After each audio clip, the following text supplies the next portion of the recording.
एक दिन में 4 शहादत। जी हां, जम्मू कश्मीर के अनंतनाग में आतंकी हमला हुआ। शहीद हुए मेजर आशीष धोचक।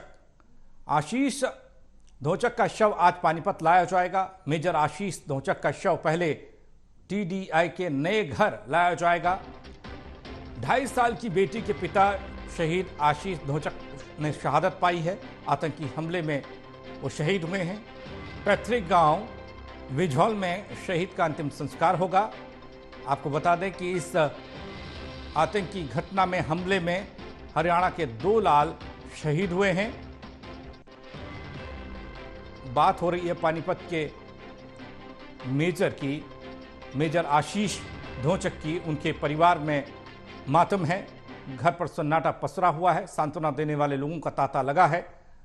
आशीष धोचक के बारे में लोग बता रहे हैं काफी मेधावी थे, कोई ऐब नहीं था, सपने काफी थे और सपनों को लेकर एक आलीशान घर भी बन रहा था और उस घर में फर्नीचर से लेकर हर चीज उनके सपने में शामिल थी। हमारे शाम के 9 बजे पता चला। हमने बहुत बड़ा दुख व्यक्त किया। लड़का बहुत ही इंटेलिजेंट, बहुत ही सामाजिक लड़का था। देश के प्रति कुर्बान होया। गांव इसकी इंतजार कर रहा है, इसकी डेड बॉडी की। और भैया हम सरकार से भी मांग करेंगे, इसके नाम कुछ होना चाहिए, ये उम्र होना चाहिए। बचपन में कैसे थे? बहुत बढ़िया थे, बहुत बढ़िया सूझे लड़के थे, कोई ऐब नहीं था, कोई भी। खेलकूद में भी खेलकूद में बहुत बढ़िया थे। हाँ, वो थोड़ा सा भी उसमें ये नहीं था कि मैं मेजर हो या लेफ्टिनेंट हो या गाँव में जाओ था। बिल्कुल नॉर्मल स्वभाव में, जैसे गांव से आया वो भी यहीं रहता हो। और उसको कोई ज़्यादा दिखावा भी नहीं था कि मैं इतना बड़ा हूँ। बच्चों के साथ भी अच्छे से मिलता जुलता था, बड़ों से सबसे मिलजुल कर मिलकर हालचाल पूछ कर जब जाया करा था। किसान परिवार से? हाँ जी, किसान परिवार।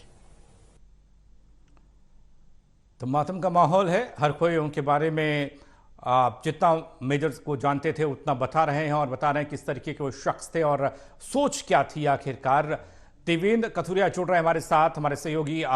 इसी पर उनसे ज़्यादा जानकारी लेते हैं क्योंकि शव का इंतजार हो रहा है। पार्थिव शव जब पहुंचेगा तो उसके बाद अंतिम संस्कार होगा। देवेंद्र, शहादत पाई है आशीष ने, मेजर के पद पर तैनात थे। कहाँ पर आप मौजूद हैं? परिवार वालों का क्या कहना है? तस्वीर क्या है? जाहिर सी बात है थोड़ा दुख तकलीफ जरूर होगी, लेकिन गर्व भी होगा। देश के नाम जान कर गए आशीष। देखिए, बिल्कुल पानीपत का सेक्टर 7 है जहां मैं खड़ा हूं। 194 नंबर मकान है। ये वो मकान है जहां आशीष भोंचक का परिवार रहता है। हालांकि ये किराए का मकान है।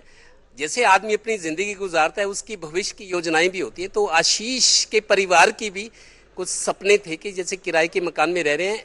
23 अक्टूबर अगले महीने इनका आशीष का जन्मदिन भी था और जैसे परिवार के लोगों की बात होती रहती है, आशीष ने बोला था कि 23 अक्टूबर को मेरा जन्मदिन है, हम अपने नए घर में शिफ्ट करेंगे। यहाँ से किलोमीटर की दूरी पर टीडीआई सिटी एक प्राइवेट बिल्डर की कॉलोनी है, वहाँ पर इनका मकान लगभग बनकर तैयार है। इंतजार ये था कि 23 अक्टूबर को जब आशीष का जन्मदिन होगा, जो उसका अपना सपना था, उसने ये कहा था कि मैं पसंद का सामान खरीदूंगा, फर्नीचर खरीदूंगा, मैं आऊंगा मेरे जन्मदिन पर, हम शिफ्ट करेंगे और मैं छुट्टी लेकर आऊंगा।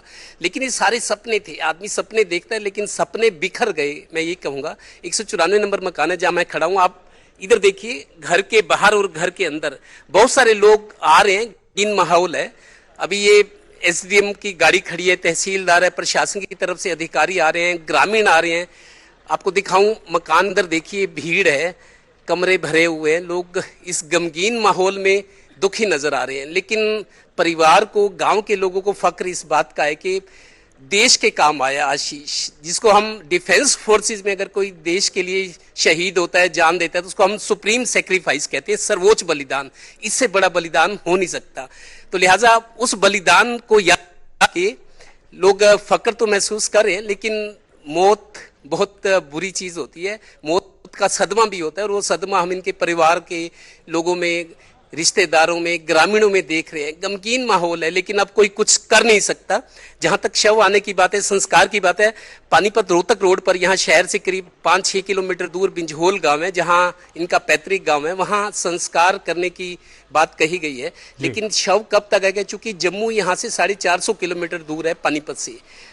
बॉडी को शायद पहले अंबाला एयरफोर्स स्टेशन पर लाया जाएगा हरियाणा के, क्योंकि 2 जवान शहीद हुए, तो अंबाला स्टेशन पर, एयरफोर्स स्टेशन पर बॉडी को लाया जाएगा, अंबाला से बाय रोड लाया जाएगा। मेरे को लगता है कि शायद आज रात तक बॉडी आ पाएगी, नहीं तो ये भी अनुमान है कि शायद कल सुबह तक बॉडी आ पाएगी, क्योंकि जम्मू दूर भी है और वहां पे जो पता लग रहा है कि जो रक्षा विभाग के अधिकारी हैं, जो ऑफिसर्स हैं, वो किसी पोस्टमार्टम की कार्रवाई भी हो सकती है। पोस्टमार्टम ना भी हो तब भी रक्षा मंत्रालय के अपने कुछ पैरामीटर्स होते हैं जिनको पूरा करना होता है। उनकी आगे के लिए जैसे क्या, जिस तरीके से गोली लगी है, कैसी गोली लगी है, हमला किस तरीके के गया, क्योंकि एक तरह से ये एक इंसिडेंट भी है जी आर्मी के लिए कि इस तरह का घात लगाकर हमला फिर कभी ना हो सके। तो सारी चीजों को घटनाक्रम में, पृष्ठभूमि में जाकर कुछ फैक्ट्स भी इकट्ठा करना होते हैं। तो आज रात तक लगता है कि बॉडी आएगी, नहीं आ पाती तो लगता है कल सुबह होगी और संस्कार कल होगा। लेकिन ये तय है कि परिवार के लोग दुखी हैं, सभी रिश्तेदार, पड़ोसी, ग्रामीण, लेकिन परिवार के लोग दुखी तो हैं, लेकिन फक्र भी महसूस करें कि देश के काम उनका बेटा आया, जैसे कुछ दूसरे शहीद होते हैं जो देश पर अपनी जान दे जाते हैं। जी देवेंद्र, अपनी जिम्मेदारियों का निर्वहन करते हुए, देश की रक्षा करते हुए आशीष ने शहादत पाई। अगर घर में उनके कंधों पर जिम्मेदारियों की बात की जाए, उनके परिवार के लोग और कितनी जिम्मेदारियां उनके कंधों पर थी, परिवार का क्या कुछ कहना है, ये भी खबर सामने आई कि एक 2.5 साल का बच्चा आशीष का है। अब उसके लिए सबसे ज़्यादा परेशानी होगी। परिवार के लोग क्या कह रहे हैं और किस तरह का माहौल है? देखिए, 2.5 साल की बच्ची है, लड़की है इनकी, आशीष की बच्ची है। जाहिर है पिता के मन में ख्याल होते हैं कि मैंने बच्ची के लिए क्या करना है, इसको आगे क्या करना है, इसकी पढ़ाई लिखाई की चिंता होती है।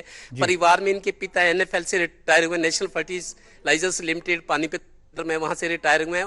पिता भी हैं इनके, रिटायर्ड हैं मुलाजिम, और परिवार के लोग हैं, जीजा हैं इनके, लेकिन सभी लोग दुखी हैं। ये घर के बाहर कुछ लोग खड़े हैं, शायद ग्रामीणों में रिश्तेदार। आप देखो जी, दुखद स्थिति है, दुखद है, लेकिन देश के लिए काम आना फक्र की बात भी होती है। बिल्कुल, देश के लिए तो बहुत अच्छा है। आशीष के बारे में क्या जानते हो? सुना बहुत अच्छा था, स्वभाव अच्छा था, एक अच्छे इंसान के तौर पर पहचान था। बस हम कुछ कह नहीं सकते, इतना अच्छा था, कुछ बोल नहीं सकते, इतना अच्छा था। मेरे प्रमोद विज जो बीजेपी के विधायक है, शहरी विधायक हैं, ये आए हैं, घर आ रहे हैं, 1 मिनट इनके भी श्रद्धांजलि दे दें। सब दुखद घटना है, लेकिन फक्र की बात भी है कि देश के काम आया आशीष। बिल्कुल देश के काम आए, और इन्हीं शहीदों की वजह से हम लोग अपने आप को महसूस करते हैं कि हमारी हिफाजत है। और ये जिस विकट परिस्थितियों में देश सेवा का काम करते हैं, वो सोच और अपनी जान न्यौछावर कर दी आशीष ने।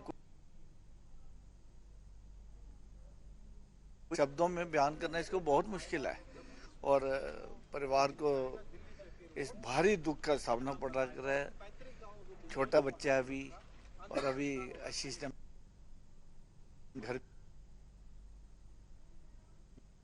में जब कोई शहीद होता है, देश के काम आता है, तो सुप्रीम सेक्रीफाइस कहते हैं, सर्वोच्च बलिदान, इससे बड़ा बलिदान हो नहीं सकता। थोरिया जी, मैंने पहले भी कहा ना, ये हमारी रक्षा के लिए, सुरक्षा के लिए है, और बलिदान किसी के लिए किया गया, और देश के लिए किया गया, देश की जनता के लिए किया गया है। हमेशा याद रहेगा। पानीपत क्या, पूरे प्रदेश को क्या, राष्ट्र को याद रहेगा इनकी शहादत जो है, शहीद हुआ है आशीष भाई। और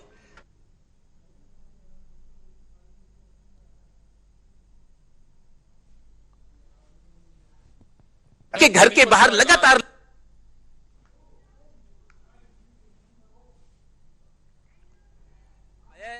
शहादत दी है उसने। लोग सांत्वना देने, श्रद्धांजलि देने के लिए, कम से कम ऐसे माँ बाप के दर्शन करने, उनको मिलने के लिए आ रहे हैं कि आशीष भोचक ने किसी बहादुरी से लड़ते हुए, हालांकि